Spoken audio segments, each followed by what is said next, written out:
Hi అండి. So నాకు కొంచెం మాట్లాడడం కొంచెం కష్టం నాకు. That's not my strength. So what I think I'll do is with some help. Shalini, can you come? అయ్యో, ఆవిడ స్పీచ్ తర్వాత ప్లాన్ చేసామే. ఇది unexpected. ఆమె అస్సలు సిగ్గుపడకుండా వచ్చేస్తుంది. సో పర్లేదు. ఓకే అండి, పర్లేదు. మీ మైక్ కూడా కావాలి. ఇంకో కావాలంటే ఇంకో 4-5 మైకులు తెప్పిద్దాం. నేను కూడా మీ అందరిలాగే సమంత గారి పెద్ద ఫ్యాన్. సో సమంత గారికి మన ఫ్యాన్స్కి మధ్యలో ఉన్న ఈ బంధం గురించి ఒక మాటలో చెప్పలేం, కానీ ఒక పాటలో చెప్పడానికి ట్రై చేస్తాం. వంశీ గురించి ఇంకొక చిన్న డీటెయిల్ మీరు మిస్ అయ్యారు మ్యామ్. వంశీ యాక్టర్, రైటర్, డైరెక్టర్తో పాటు ఒక మంచి సింగర్ కూడా. అదే ఇందాక యాక్చువల్లీ యాడ్ చేస్తూ ఆగాను, ఇప్పుడు కన్ఫర్మ్ చేసేస్తారు. సో ఇప్పుడు ఈ పాట ఫ్యాన్స్కి, మ్యామ్కి, శామ్ మ్యామ్కి మధ్య ఉన్న బంధం కదా. సో నేను ఫస్ట్ స్టార్ట్ చేస్తా, దాని తర్వాత నువ్వు పాడతావా? ఆ బంధం చెడగొట్టకుండా వాడు. సరే, నేను ట్రై చేస్తాను. నేను వంశీ అంత మంచి సింగర్ని కాదు, సో ప్లీజ్ ఎక్స్క్యూజ్ మీ. ధైర్యంగా పాడు. సరే, టెన్షన్ వస్తుంది ఆల్రెడీ.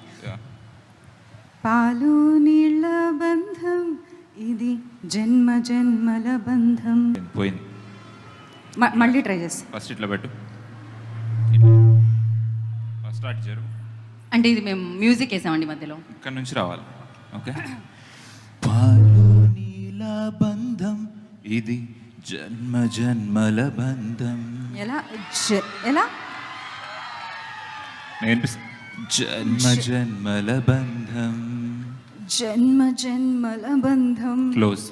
పువ్వు తేనె బంధం ఇది, జన్మ జన్మల బంధం. ఎందుకంత జన్మ అని అదోలా పాడుతున్నావు? ఆ ప్రేమ అలాంటిది. నీకు ఎమోషన్స్ లేవు, నీకేం తెలుసు? అది ప్రేమలా లేదు, ఇంకోలా ఉంది. Okay, next. ఏనాటిదో ఏనాటిదో ఈ బంధం. అంత హైప్ ఇచ్చా అది? వెళ్ళాలి పైకి. సరే, పైకి వెళ్ళాలి. ఓకే.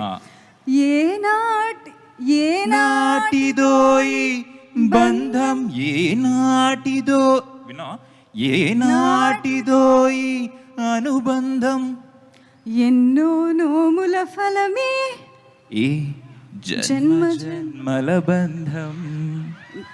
ఐ ట్రైడ్ అండి, నేను వంశీలా పాడలేను. So she's getting better. I'll get better, I promise. Yeah, okay అండి. That's my speech.